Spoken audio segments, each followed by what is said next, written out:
guys, sekarang kita berada di Museum Geologi di daerah Bogor. Ada apa sih di Museum Geologi ini? Yuk kita masuk ke dalam.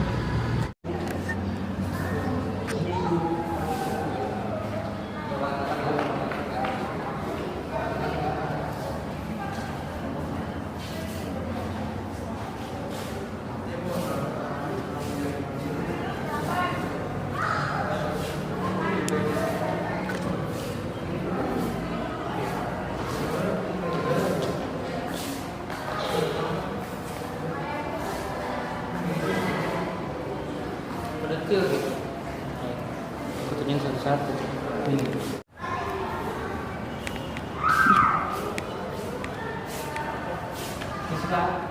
Oh iya, dengan Bapak siapa?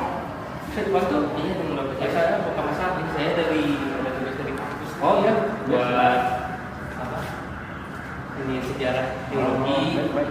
Kan Bapak pengelola di sini atau? Kalau saya sih hanya staf edukasi museum. Oh, jadi lebih ada tahu di sejarah inilah itu nih. Bisa tolong jelasin Pak? Ini sejarah Museum Geologi itu berdirinya itu tahun berapa? Nah, gini. Kalau museum ini awal mulanya didirikan pada tahun 1894 ya. Pendirinya bernama Dr. Hissing Walingsberger, berkebangsaan Jerman yang menetap di Belanda. Nah, pada waktu itu tugas beliau mengoleksi serangga hama tanaman yang ada di kebun raya, kemudian disimpan di sebuah laboratorium kecil yang sekarang ada serangganya. Nah, orang Walingsberger ini terinspirasi dari museum yang berada di Kolombo atau yang sekarang Sri Lanka ya. Nah, dari situ atas usulan pemerintah kolonial Belanda dibuatkan menjadi beberapa ruangan. Nah, kemudian ruangan yang lain mulai dibangun pada tahun 1901 hingga selesai tahun 1905. Awalnya ini sebuah laboratorium kecil ya, kemudian besar ini, menjadi besar. Besar ini berarti ya? Iya, sampai ada ruangan itu juga, kemudian mulai dibangunnya tahun 1901 hingga selesai tahun 1905. Baru diserahkanlah museum ini ke orang Indonesia pertama bernama Dr. Sampuno Kadarsa pada tahun 1959. Nah, ini Dr. Sampuno Kadarsa. Beliau adalah orang Indonesia pertama yang menerima Museum Geologi ini setelah dari Belanda yang 1, 2, 3, 4 Belanda. Ini orang Indonesia pertama yang menerima museum. Jadi awal mulanya menyimpan dan mengoleksi serangga hama tanaman yang ada di kebun raya, simpan di situ. Dari situ berkembanglah menjadi sebuah museum. Nah, itulah sejarah singkatnya mungkin ya. Iya Pak. Ini tentang bangunannya direnovasi itu dari pertama bentuknya seperti ini atau kalau gimana? renovasi kan ini terkait cagar budaya, kita tidak sembarangan. Kalau renovasi kita paling ke area yang bocor ya. Kalau misalkan gedung cagar budaya itu kan tidak sembarangan. Kita kalau renovasi benar-benar parah itu desainnya itu harus sama, itunya harus sama ya bahannya. Tapi kalau misalkan bahannya tidak ada, benar-benar sama sekali tidak ada, itu bahannya bisa menggunakan yang lainnya, tapi desainnya harus sama.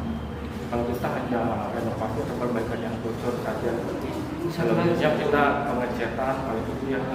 Kalau untuk yang lainnya karena terkait cagar budaya ini tidak bisa diubah. Untuk bagian lantai ini ya? Iya. Tidak bisa bentuknya seperti ini. Karena terkait cagar budaya. Yang mungkin satu lagi Pak, ini di sini itu cuma ada tanaman atau hewan aja atau gimana? Kalau di sini itu kan museum geologi itu yang mempelajari tentang binatang. Jadi museum ini khusus memamerkan koleksi hewan yang sudah diawetkan dari seluruh. Ini berarti yang di dalam ini asli ya? Ada beberapa yang replikan. Contohnya ular, ikan dan katak sutra sudah diawetkan. Ada kelas pisces, mammalia, reptil, amfibi, kemudian apes, insekta, dan krustase. Jadi selengkapnya bisa lihat di dalam ya Pak? Ya.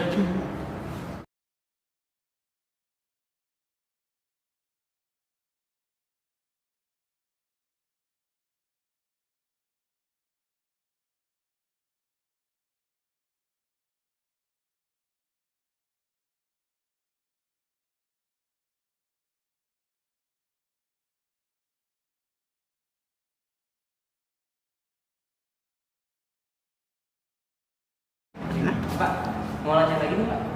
Ikon di sini yang membuat museum geologi menjadi terkenal itu apa Pak?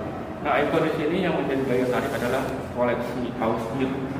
Di mana paus Nil di sini merupakan mamalia terbesar di dunia. Iya. Nah, itu merupakan ikon museum yang menjadi daya tarik pengunjung. Nah, koleksi di situ yang ada di luar sana, paus Nil tentunya asli. Itu ditemukan dalam keadaan mati terdampar di pinggir pantai, yaitu pantainya Pamengpe. Pantai Pamengpe, dan kita lihat di sebelah sini. Nah, ini ada. Nah, ini keberadaan ketika mati terdampar di pinggir pantai pada tahun 1916. Di mana? Di pantai Pamengpe, Garut. Dibawa ke Bogor menggunakan kereta batu bara selama 44 hari. Tiba di sini kemudian disusut ke Bali. Nah, ini memiliki panjang 27,25 meter. Nah, yang dipamerkan di sini hanya kerangkanya saja. Itu beratnya 64 ton.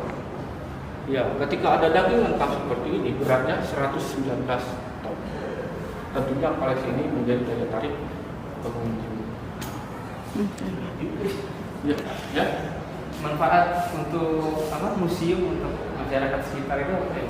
Jadi manfaatnya banyak sekali ya. Pertama, terutama lebih ke edukasi, yaitu menambah wawasan dan menambah ilmu pengetahuan. Misalnya dari tingkatan sekolah, anak sekolah yang tadinya tahu menjadi yang tadinya tidak tahu menjadi tahu. Misalnya hewan apa di sini?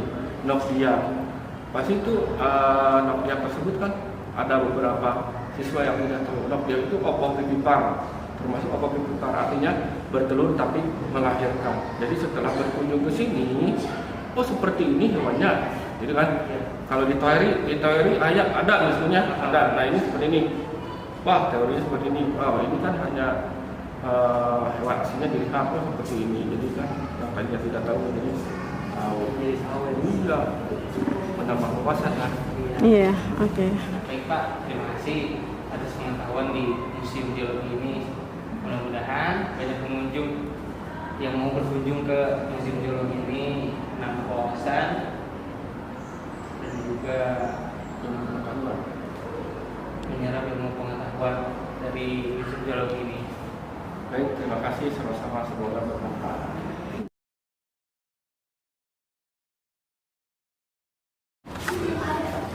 Oke, eksplorasi yuk ke dalam. Lihat ada apa aja. Come on. Jalan aja.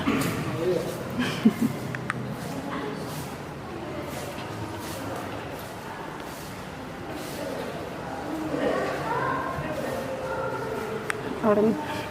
Jadi di sini tuh sebagian besar hewan hidup yang sudah mati diawetkan dan ditaruh di museum ini, dan selebihnya ada yang replika menyerupai hewan-hewan tersebut.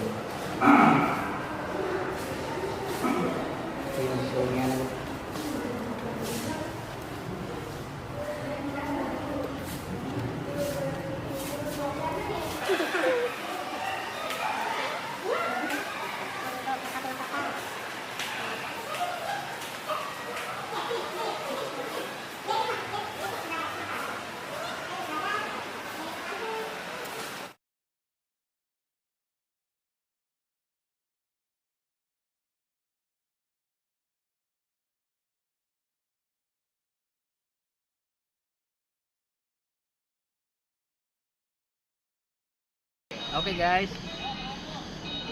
videonya sampai sini aja, semoga bermanfaat. Tadi kita ke Museum Geologi biar menambah ilmu kalian. Para menonton, dadah.